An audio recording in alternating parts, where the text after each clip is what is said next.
কওমি মাদ্রাসার এক একটা বাচ্চা সত্যিকার তার মূল্য এবং তার ওজন যে কত, পৃথিবী তার মূল্য বুঝতে ব্যর্থ।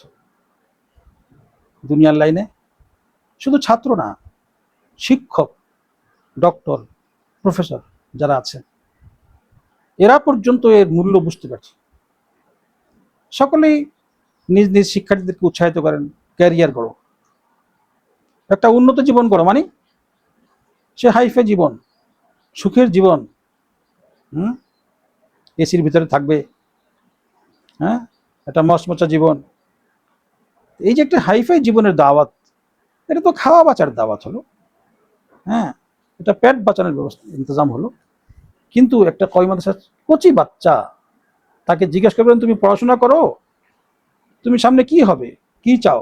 বলে কিছুই চাই না, আমি আখেরাতে কামিয়াব হতে চাই, আল্লাহ পাকের সামনে একজন যোগ্য বান্দা হয়ে দাঁড়াতে চাই, কিয়ামতে যেন আল্লাহ রসুল আমাকে দেখে সন্তুষ্ট হন, আমি এমন জীবন করতে চাই।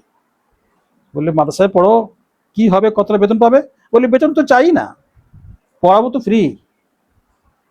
হ্যাঁ, এই কচি বাচ্চা সুরটা আসলে কোনো নবীদের সুরের সাথে মিলে, বরং বলবেন যে অতীতের আম্বিয়া আলাইহিসসালাম নবী রসুলদের সুরের একটা প্রতিবিম্বন, এই বাচ্চার আওয়াজটা সে সুরে প্রতিবিম্বন বলতে হবে।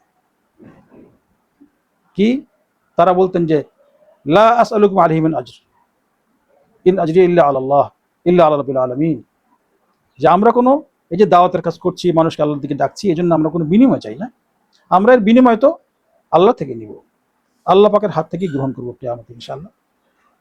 নবী রাসূলরা তো দাওয়াতি কাজ করে কি পেয়েছেন? হ্যাঁ, মানুষের ধিক্কার, জুলুম, অত্যাচার, আল্লাহু আকবার, তারা কত মার খেয়েছেন, জখম হয়েছেন, আহত হয়েছেন, শহীদ হয়ে গেছেন, এই নবীদের প্রাপ্তি ছিল।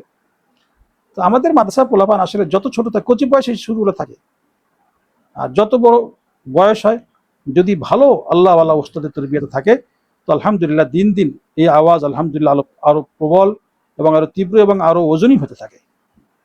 আর যদি ভালো ওস্তাদের সহবত না পায়, হয়তো দুনিয়ার সাথে তাল মিলিয়ে সেও নষ্ট হতে পারে।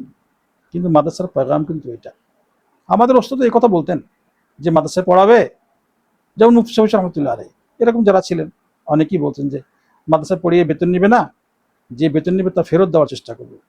মুফতি সাহেব রহমতুল্লাহ পাকিস্তানের, তো তিনি যত টাকা বেতন নিয়েছিলেন তা ফেরত দিয়েছেন আমার মাদ্রাসাকে।